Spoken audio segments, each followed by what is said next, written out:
नमस्कार दोस्तों। इस वीडियो के माध्यम से एक दो तथ्य हैं, सिचुएशंस हैं जिसके बारे में थोड़ा जानकारी देना चाहूँगा।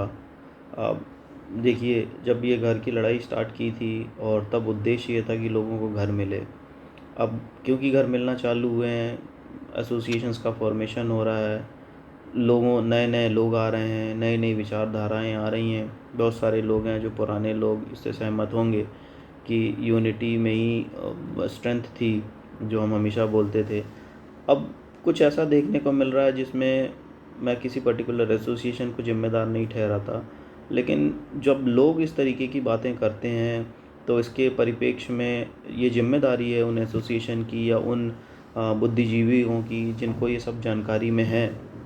अब जैसे एक मुद्दा भी पीछे निकल के आया जिसके बारे में मैंने काफ़ी लोगों से बातें की, उन्होंने भी मुझे बताया कि हाँ, मैं इस तरीके की कुछ बातें हो रही हैं। अब जैसे कि एक मुद्दा था कि क्या लो राइज़ की कॉमन फैसिलिटीज़ जो है, क्या वो इतने प्रीमियम हैं कि वो अपनी फैसिलिटीज़ और एमिनिटीज़ किसी से शेयर नहीं करते हैं। और फॉर एन एग्ज़ाम्पल जो फैसिलिटीज़ खेलने कूदने की हैं या जिम की फैसिलिटीज़ हैं, तो मैं इस पे कुछ अपना पक्ष जो है साफ़ रखना चाहता हूँ। पहली चीज़ कि जो भी फैसिलिटी बनाई गई हैं, एनबीसीसी ने जो दिया था वो आपके सामने जगत ज़ाहिर है कि वो क्या देते हैं। जहाँ तक सवाल फैसिलिटीज़ का, खेल की फैसिलिटी का है, क्योंकि यहाँ पे हमारे यहाँ जो बैडमिंटन कोर्ट है, बास्केटबॉल कोर्ट है, इसकी जो फैसिलिटी थी, ये ऐसा नहीं है कि लो राइज़ के लिए ही सीमित थी। इसमें ओटू वैली के भी बहुत सारे बच्चे आते हैं खेलने, एसोसिएशन के लोग भी खेलने आते हैं। और टेरेस होम्स के तो प्रायः सारे सारे बच्चे जो बैडमिंटन खेलते हैं वो भी आते हैं, और जो बास्केटबॉल खेलते हैं वो भी लगभग सारे टेरेस होम्स के बच्चे। इनफैक्ट लो राइज़ और ओटू वैली, लो राइज़ तो कम ही खेलता है, ओटू वैली के भी बच्चे बहुत हैं और टेरेस होम्स के भी बच्चे बहुत हैं। अगर किसी को इस बारे में संशय है तो वो शाम को 6-7 बजे 8 बजे आके देखें, जो बच्चे खेल रहे हैं उनसे पूछें, आपको पता चल जाएगा कि वो किस सोसाइटी के बच्चे हैं।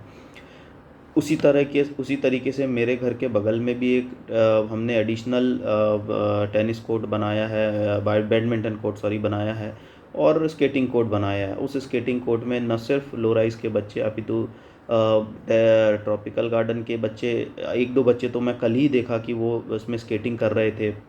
और टेरेस होम्स के कुछ बच्चे शायद आए थे, फिर बीच में वो नहीं आ रहे, लेकिन लो राइज़ और ओटू वैली के बच्चे लगभग आते हैं क्योंकि वहाँ एक प्रॉपर इंस्ट्रक्टर है। उसी तरह बैडमिंटन को में देखेंगे आप तो टेरेस होम्स के 2-3 प्रायः क्योंकि मेरे घर के बगल में है वो कोर्ट, तो प्रायः मैं हमेशा उनसे मिलता हूँ, बातें करता हूँ। टेरेस होम्स के कुछ नए यंग लड़के हैं, वो भी खेलते हैं इसमें। ओटू वैली के भी लोग खेलते हैं, एसोसिएशन के लोग भी आते हैं, हम लोग भी कभी-कभी जाते हैं। इस तरीके का कोई भी फैसिलिटी में किसी भी तरीके का विभाजनकारी नीति जो लोग चला रहे हैं कि नहीं होता है, ये बिल्कुल सरासर गलत बात है। फैसिलिटीज़ सबके लिए हैं। अभी फ़िलहाल में क्योंकि इसका कोई रेगुलेशन, मॉनिटरिंग सिस्टम नहीं है, तो वो फ्री फॉर ऑल है, जो आता है, खेलता है, जाता है। तो इस तरीके से जब लोग ग्रुपों में जाते हैं और बोलते हैं कि क्या लो राइज़ के लोग प्रीमियम हैं, क्या उनकी फैसिलिटी उनकी है, क्या वो शेयर करते हैं, नहीं करते हैं, तो हमें ऐसा करना चाहिए, उन्हें ऐसा करना चाहिए। इस तरीके की वार्तालाप को ना तो एंटरटेन किया जाए और ना इस तरीके की विचारधाराओं को रेसिडेंट या एसोसिएशन इंडोर्स करे। ये सब खेलते हैं, सब इसमें आते हैं, चाहे किसी के पास भी हो। अब टेरेस होम्स में क्योंकि ये फैसिलिटी उतनी अच्छी नहीं है, हालाँकि A2 A3 टावर्स में हैं कुछ फैसिलिटी अब वहाँ पे, लेकिन क्योंकि वो पोडियम पे हैं तो शायद लोग वहाँ जाते हैं, नहीं जाते हैं मुझे नहीं पता।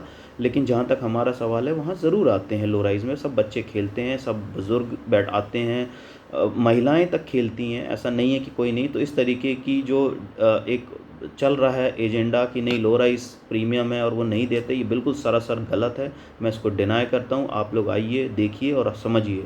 अब एक मुद्दा और है जो जिम से रिलेटेड है, और एक छोटा सा क्लब हाउस है जो लो राइस को दिया गया था वैकल्पिक रूप पे, alternate for an interim arrangement. अब जहाँ तक सवाल लो राइस के क्लब हाउस का है, वो क्लब हाउस कोई क्लब हाउस नहीं है, वो एक वैकल्पिक अरेंजमेंट था क्योंकि क्लब हाउस बना नहीं था जो CP1 में अब बन रहा है। तो एक मॉडल हुआ कि चलिए इनको एक कुछ दे दिया जाए, तो उन्होंने एनबीसीसी ने एक हमें ग्लास की बिल्डिंग दे दी, उसके अंदर 4 दीवारी बना के दे दी, जस्ट इट, इसके आगे कुछ नहीं है। तो अगर आप देखेंगे तो जो बाहर का जो कमरा है, जो मंदिर के बगल में कमरा है, वो एक्चुअली पुलिस चौकी है। तो वो पुलिस चौकी खंडहर बनी थी, टॉयलेट बनी, उसमें टॉयलेट का जो व्यवस्था थी वो थी नहीं। तो हमने एक टॉयलेट की व्यवस्था उसमें कराई कि चलिए जब तक इसमें कुछ नहीं होता है तो हम इसको कुछ इतना बना दें कि भाई 10 लोग अगर कुछ फंक्शन करना चाहें, बर्थडे फंक्शन करना चाहें, तो वो इस जगह को यूज़ करें। और इसको देखते हुए वहाँ एसी लगाया गया। ये मैं आपको लगभग साल भर पहले की बात बता रहा हूँ। लगाया गया और उसमें कुछ व्यवस्थाएँ बनाई गई कि इसको किया जाएगा। बाद में देखा गया कि कन्फ्रंटेशन होगी, कल को कोई बोलेगा मेरे को नहीं दिया, कल को कोई बोलेगा इसको नहीं दिया, उसको नहीं दिया। इसको देखते हुए अनऑफ़िशियली, ऑफ़िशियली तो कुछ नहीं, लेकिन अनऑफ़िशियली एक निर्णय लिया गया कि चलो इसको हम पब्लिकली नहीं बोलेंगे और लोगों को मना भी नहीं करेंगे। एट द सेम टाइम धीरे करके हम लोगों को, जो लोग आएंगे, हम उनको ये मना कर देंगे कि भाई ये एसोसिएशन या फिर लेट्स से जो निवासी हैं, अगर उनको होली दिवाली कुछ यूज़ करना हुआ, कोई कंटिजेंसी फंक्शन हुआ, तो उसके लिए कर दिया जाएगा। क्योंकि उसमें एसी लगा, उसकी मेंटेनेंस जो है लो राइज़ की एसोसिएशन करती है। पब्लिकली नहीं था, लेकिन अगर पिछले 8 महीने का एसोसिएशन के पास आप जाएँ, उनसे पूछिए, 8 महीने का डेटा, 10 महीने का डेटा लिखिए, आपको गिने-चुने 8 केस ऐसे नहीं मिलेंगे जिसमें कि वो पब्लिकली यूज़ हो रहा है या निवासी उसका यूज़ कर रहे हैं। क्योंकि एक मल्टीपर्पज़ रूम जो है वो बेसमेंट में बनाया गया है एसोसिएशन द्वारा, उसमें 20-22 लाख रुपए का खर्चा हुआ है, तो लोग अमूमन उसको यूज़ करते हैं, इसको नहीं करते हैं। और यही कारण है क्योंकि कन्फ्रंटेशन ना हो, लोगों के दिमाग में ये ना आए कि एक पर्टिकुलर यूज़ कर रहा है, दूसरा नहीं कर रहा, उसका मैनेजमेंट इश्यूज़ था, उसको कौन सँभालेगा, कैसे सँभालेगा। सेम फैसिलिटी स्पोर्ट्स में भी है, लेकिन स्पोर्ट्स में एसोसिएशन ज़िम्मेदार है, एसोसिएशन उसमें खर्चा कर रही है। बच्चे सभी सोसाइटी के खेल रहे हैं, लेकिन मैनेजमेंट सिर्फ लो राइज़ कर रही है। ठीक उसी तरीके से जिम का मामला है। अब जिम का मामला ऐसा है कि जिम के लिए कोर्ट रिसीवर साहब से जो एक एड मिलती है सोसाइटियों को, चाहे O2 वैली हो गया, लो राइज़ हो गया, टेरिस ट्रॉपिकल हो गया, इन सबको एड मिली है 40-40 लाख रुपए की, जो कि 4 इंस्टॉलमेंट 3 इंस्टॉलमेंट में मिली है। अगर लो राइज़ के परिप्रेक्ष्य में जिम की फैसिलिटी के बारे में बात किया जाए तो एनबीसीसी ने एक चारदीवारी दी थी, और ये तब की बात है जब कोर्ट रिसीवर साहब के पास से कोई एड आना चालू नहीं हुई थी। ये बहुत अर्ली 2022 का एंड या 23 के स्टार्टिंग की बात है, 22 का अंत है शायद, 23 का स्टार्ट, जनवरी फरवरी की बात होगी, तब ये मामला निकल के आया था। तो जीबीएम बुलाई गई थी, उस जीबीएम के माध्यम से ये निर्णय लिया गया था कि ये जो जिम जो हमको कमरा दिया गया है, क्या इस कमरे में हम कुछ पैसा सोसाइटी का डाल के, मेंटेनेंस से या किसी भी अन्य रास्तों से डाल के, क्या हम इसको कुछ इंस्टॉलेशन करें, कुछ इसमें मशीन्स डालें जिसके माध्यम से हम इसको ऑपरेशनल करा पाएँ। खाली खंडहर तो किसी काम का नहीं होगा। तब ये निर्णय लिया गया कि इसमें रेसिडेंट्स जो हैं वो अपना पैसा डालेंगे और वो मेंटेनेंस या जो भी अन्य माध्यम थे उसके द्वारा इसमें 7-8 लाख रुपए खर्च किए गए, और इसमें जो इंस्टॉलेशन वगैरह थी वो इंस्टॉलेशन वगैरह को दुरुस्त किया गया, ताकि ये जो है फैसिलिटी वो लो राइज़ के लोग इसको यूज़ कर पाएँ। मैं अभी दोबारा दोहरा रहा हूँ, तब तक कोई भी एड और फंड्स जो थे कोर्ट रिसीवर से किसी को नहीं मिले थे। जब फंड मिलना चालू हुए तो हर सोसाइटी ने अपना निर्णय लिया कि वो उस फंड को कैसे यूज़ करेगी। मैं उदाहरण के तौर पे बताता हूँ। कुछ O2 वैली ने फ़ंड यूज़ किए अपने चिल्ड्रंस पार्क बनाने के लिए। आज उनके चिल्ड्रंस पार्क में टेरिस होम्स के भी बच्चे शायद जाते होंगे, लो राइज़ के तो जाते ही जाते हैं, और अन्य दाएँ बाएँ के जो भी सोसाइटी के बच्चे हैं वो जा रहे होंगे। तो उन्होंने एक फैसिलिटी बनाई जिसको उन्होंने यूज़ किया। जब 10 लाख रुपए का एड, यहाँ शुरुआती एड आया या उसके बाद सब्सिक्वेंट एड आया, उसमें बहुत सारे डेवलपमेंट हुए, जैसे कि बास्केटबॉल के कोर्ट था उसको ठीक किया गया। एक एडिशनल जो मेरे घर के बगल में कोर्ट है बैडमिंटन, उसको बनाया गया, स्केट कोर्ट बनाया गया जिसमें ये लोग आके खेलें। कीप इट इन माइंड कि तब तक जिम ऑलरेडी ऑपरेशनल था, जो चल रहा था, उसमें सोसाइटी का या जो एड आई उससे कोई पैसा नहीं लगा, वो सोसाइटी के इंटरनल मैकेनिज़्म के द्वारा उसमें यूज़ किया गया। अब मुझे नहीं पता किसको क्या पता है, लेकिन जाके देखिए उस जिम को, कभी चढ़िए और जाके देखिए। वो जिम ऐसी नहीं है कि वहाँ 50 लोग भी एक साथ जिम कर पाएँ। गिने चुने 5 लोग, 10 लोग, 15 लोग मैक्सिमम उसको एक बार में यूज़ कर सकते हैं। तब ये निर्णय उस ज़माने का था कि भाई इसको जब तक चलाना है तो लो राइज़ के लिए चलाना है। बीच में कोशिश की गई कि भाई इसको बाहरी लोगों को दिया जाए या उसमें सोसाइटी जो है उसके बाहर का दिया जाए, बट क्वेश्चन ये आया कि क्योंकि ये हमने कोर्ट रिसीवर से कोई एड नहीं लिया है, सोसाइटी ने अपना पैसा उसमें डाला है और जिम को इंस्टॉल किया है, तो वो सबसे पहला जो उसमें खेलने का जो जिम करने का जो छोटा सा अरेंजमेंट है वो यहाँ के लोगों को दिया जाए, उसके माध्यम से वो चल रहा है। तो सवाल ये कभी भी नहीं था कि उसमें कोई बाहर सोसाइटी का या टेरिस का या O2 वैली का लोग आएगा या नहीं आएगा, करेगा करेंगे या नहीं करेंगे, तब तक नहीं था। जो फैसिलिटी स्केल की गई वो एनबीसीसी की ओवर एंड अबव की गई हैं जो सोसाइटी में की। अब जैसे O2 वैली कोई सोसाइटी यूज़ कर रही है, O2 वैली के पास बैंकेट हॉल्स हैं, वो बैंकेट हॉल्स अपना रेंट आउट करते हैं, जो कुछ भी करते हैं उसका डोनेशन उनके पास आता है। अब कल को ये बोलना कि टेरिस होम्स को क्या वो टेरिस होम्स को हमने मांगने गए, क्या टेरिस होम्स के लोग O2 वैली में बैंकेट हॉल मांगने गए, क्या उन्होंने दिया, नहीं दिया। ये सब सोच का जो मेथड है, ये सिर्फ विभाजनकारी नीति है। हर किसी के पास अपनी एंगेजमेंट्स हैं, अरेंजमेंट्स हैं, जगह इतनी नहीं होती हैं। अगर आप उनके पास जाएंगे तो शायद मुझे नहीं लगता कि वो O2 वैली वाले आपको देते हैं, नहीं देते, वो उनका प्रेरोगेटिव है। लेकिन जहाँ तक सवाल इंटरनल एंगेजमेंट्स का है, जैसे लो राइज में मल्टीपर्पज़ हॉल बना है, अगर वहाँ टेरिस होम्स आती है कि भाई मेरे को टेरिस होम्स के निवासी उसमें इसको यूज़ करना चाहते हैं, तो वो एक एसोसिएशन का प्रेरोगेटिव है, क्योंकि उन्होंने अपनी फ़ीस और अपनी डेवलपमेंट फ़ीस के नाम से डेवलपमेंट हर सोसाइटी को अपने लिए मिला है। ठीक उसी तरह टेरिस होम्स को मैं स्पष्ट करता हूं कि 11 साढ़े 11 लाख का अरेंजमेंट मिला था, जो जो उनको फंड मिला था उसमें से उन्होंने 11 साढ़े 11 लाख रुपए का जिम इंस्टॉलेशन किया। अब मैं उसमें नहीं जाऊंगा कि किस एसोसिएशन ने 11 लाख 12 लाख क्यों खर्च किए, लेकिन एसोसिएशन ने जब ये दिखाया है अपने स्टेटमेंट में कि वो 11 लाख खर्च कर रहे हैं, उसमें 11 लाख एंड प्लस, तो ये इट इज़ वेरी इम्पेरेटिव कि वो लोग अपनी सिस्टम 11 लाख को ऐसा बनाते कि टेरिस होम्स ट्रॉपिकल के लोग उसको यूज़ करते। अब उन्होंने A1 टावर में इंस्टॉल किया, क्यों नहीं सबके लिए बनाया, कोई कॉमन एरिया में क्यों नहीं उस तरीके का डेवलपमेंट हुआ। अगर इसको आप नज़रअंदाज करते हैं, सवाल उनसे पूछा जाना चाहिए कि आपने जो जिम में 11 लाख रुपए खर्च किए, उसका आज सोसाइटी उसका बेनिफिट नहीं ले पा रही है। लो राइज़ ने अगर इंस्टॉल किए हैं तो अपनी जेब से इंस्टॉल किए हैं, रेजिडेंट्स ने पैसा दिया है 2 कदम आगे बढ़ के, तो इसमें प्रीमियम और नॉन प्रीमियम की कोई डेफिनेशन नहीं है। उन्होंने इसको यूज़ किया। आपने 11 लाख रुपए A1 टावर में जिम इंस्टॉल किया, नहीं किया, आप जाके देखिए वहाँ पे। मैं आपको अभी एक जो पुरानी अर्स्टवाइल एडॉक थी उसका आपको स्टेटमेंट भेजूंगा, ग्रुप में डालूंगा, आप लोग उसको देखिए, उसमें 11 लाख की आपको एंट्री दिखेगी। तो कहने का मतलब है कि निवासियों को चाहिए कि वो इन सब चीज़ों से, विभाजनकारी नीतियों से एक दूसरे के जो द्वेष पैदा ना करें।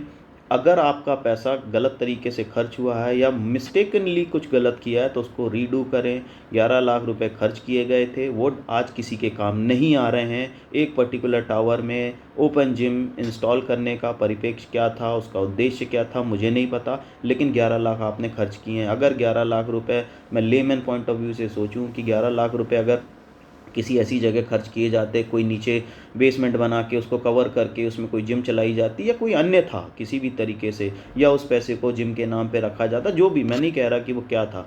तो कंपैरिजन अगर करना है तो कंपैरिजन ऐसे करिए कि लो राइज ने अपनी जिम अपने पैसे से बनाई, ना कि डेवलपमेंट से, लेकिन जो आपको डेवलपमेंट की फ़ीस मिली, आपने उस पैसे से जिम बनाई और वो जिम किसी के काम नहीं आ रही है। तो सवाल पूछना है तो सही सवाल पूछिए, एक दूसरे के मन में मनमुटाव मत पैदा करिए। मैं निवासियों से भी उम्मीद करूंगा कि वो इस तरीके की अनर्गल बातें ना करें। कुछ लोग हैं जो अनर्गल बातें कर रहे हैं, उनका उद्देश्य भगवान ही जानता है क्या है। हमारा उद्देश्य घर लेना था, और मैं एज अ रेसिडेंट स्पष्ट करता हूँ, जो फैक्ट्स हैं वो मैंने आपको बता दिए हैं, कुछ चीज़ें मैंने आपको नोटिस में डाल दी हैं। मैं इसके बारे में चाहूँगा कि आप लोग विस्तृत जानकारी इकट्ठा करें। आपको मैं डिटेल्स भी ग्रुप में भी दे दूँगा, उसमें देखें 11 लाख रुपए की एंट्री, और फिर उसके बाद ये निर्णय लें कि क्या एक दूसरे के को बोलना कि ये प्रीमियम है वो नहीं देंगे, हमारा बनेगा तो हम, ये हमारा तुम्हारा का जो कॉन्सेप्ट है, ये कुछ लोग जानबूझ के इसमें इंसर्ट करना चाहते हैं। मुझे नहीं पता उनका उद्देश्य क्या है, लेकिन एज अ निवासी मैं आप सबसे बोलता हूँ और आप सबसे चाहूँगा कि इसको फैक्ट्स को वैलिडेट करें, और किसी को हाँ या ना अपनी प्रतिक्रिया देने से पहले ये ज़रूर जान लें कि सिचुएशन ऑन ग्राउंड क्या है। और सिचुएशन ऑन ग्राउंड एसोसिएशन से बेहतर कोई नहीं जानता। और लेकिन जब ये एसोसिएशन खुद मुंह से बोलती है ग्रुपों में जाके कि हाँ वो हमको ऐसा नहीं करते, वो हमको ऐसा नहीं करते, तब आपकी जिम्मेदारी बनती है कि आप उनसे पूछें कि भैया बताइए आपने कितने बार अप्लाई किया, कितने बार आपको किया। मैंने आपको एक केस बताया है कि पिछले 8 से 10 महीने में जो क्लब हाउस है किसी को नहीं दिया गया है, वो उसका कारण भी मैंने आपको बताया। तो इस तरीके की अनर्गल वार्तालाप मत करिए। ग्रुप में सब निवासी हैं, कॉमन एरिया सबका है, मैनेजमेंट के अधिकार हो सकता है अभी क्योंकि क्लियर नहीं है। सब टेरेस होम्स की अलग एसोसिएशन है, यहाँ की अलग एसोसिएशन है, तो इसमें थोड़ा सा डिफ़िकल्ट है और थोड़ा सा कॉम्प्लिकेटेड है अभी इस चीज़ को जानना। लेकिन सोसाइटी एक है, और हाँ, बहुत इम्पोर्टेंट चीज़, कुछ महिलाएं जो टेरिस होम्स की थीं वो मेरे पास स्पेशली आई थी। एसोसिएशन ने मेरे से रिक्वेस्ट की थी कि हमारे 2, 3 या 4 कैंडिडेट हैं, उनको अपने जो जिम है उसका यूज़ करने दिया जाए। मैं व्यक्तिगत तौर पे गया था, उन महिलाओं से मिला था और मैंने उनको जिम में एंट्री करवाई थी कि आप लोग आइए और जिम करिए। Despite of any all this nonsense going around in group, वो लोग करते हैं। और आज भी कुछ लोग टेरिस होम्स के बच्चे जिम करने आते हैं। अब पब्लिकली क्यों इसका डेफिनेशन नहीं किया गया, क्लैरिफिकेशन, ये अलग मामला है। लेकिन व्यक्तिगत तौर पे जहाँ तक मेरा सवाल है, मैं आज भी जानता हूँ कि टेरिस होम्स के और ओटू वैली के कुछ लोग आते हैं। पब्लिकली क्यों नहीं इसको किया गया, नहीं किया गया, ये एसोसिएशन के बीच की बात है। एसोसिएशन को मिलके ये इसका नाश्ता निकालना चाहिए। मैंने जहाँ तक जिम का मामला है बिल्कुल क्लियर कर दिया है कि ये किसी के पैसे से नहीं बना है, निवासियों के पैसे से बना है। जैसे कि 11 लाख टेरिस में खर्च किए गए, ओटू वैली में भी डेवलपमेंट मिला, ओटू वैली में भी एक जिम बनना था, क्यों नहीं बना, ये वो लोग सोचें। हमारी जिम को, जो लो राइज़ की जिम है जहाँ मैं रहता हूँ, वहाँ की अगर जिम ने पैसा खर्च किया है, निवासियों ने किया है, तो ये तर्क संगत है कि अगर किसी के पर्सनल जेब से पैसा लगा हुआ है तो वो पब्लिक को दें या ना दें, ये उनका प्रेरोगेटिव है, उनको एक्यूज़ नहीं किया जा सकता। अगर वो पैसा डेवलपमेंट के नाम पे मिला है, वो फैसिलिटी एनबीसीसी ने दी है तो समझ आता है। और वो भी एक इंटरिम अरेंजमेंट है, जिस दिन क्लब बनेगा हो सकता है वो जिम का जो मेथड है वहाँ से वो डिस्प्लेस हो या उसके बारे में कोई कंसोलिडेटेड या प्रॉम्प्ट उसके बारे में कुछ निर्णय लिया जाए। तो जब तक नहीं आता तो ये बोलना तर्क संगत नहीं है कि वो प्रीमियम है, वो हमें ये नहीं देते, हम उनके में वो नहीं देते। कल को मैं भी क्लेम कर सकता हूँ कि मेरे को वहाँ नहीं दिया जाता, यहाँ नहीं दिया जाता। ये सब दिस इज़ ऑल नॉनसेंस। आप अपनी टीम को सशक्त करिए। एसोसिएशन को चाहिए कि वे एक दूसरे के साथ समन्वय में रहें। और ग्रुप में जब इस तरीके की विभाजनकारी बातें होती हैं तो वो, क्योंकि हमारे माउथ पीस हैं, उनको चाहिए कि वो फैक्ट्स लोगों को बताएं, ना कि उनको और बरगलाएं। अगर ऐसे ही एसोसिएशन काम करेगी, जो फ़िलहाल में कुछ एसोसिएशन जानबूझ के बरगला रही हैं, और टेरिस और इसमें टेरिस एसोसिएशन के कुछ लोग, व्यक्तिगत लोग, क्योंकि मैं नाम नहीं लेना चाहता हूँ, लेकिन कुछ व्यक्तिगत लोग इसको इंडोर्स करते हैं और लोगों को कर रहे हैं, गॉड नोज़ फॉर व्हाट। राजनीति आएगी, राजनीति जाएगी, लेकिन एक दूसरे के विरोध में खड़े होने से आप लोग अपनी व्यक्तिगत जो है इक्वेशन को ख़राब करेंगे। छोटी सी ओछी राजनीति के पीछे लोगों को विभाजनकारी नीति मत सिखाइए, ना लोगों को इस तरीके से बताइए ग्रुपों में। Thank you.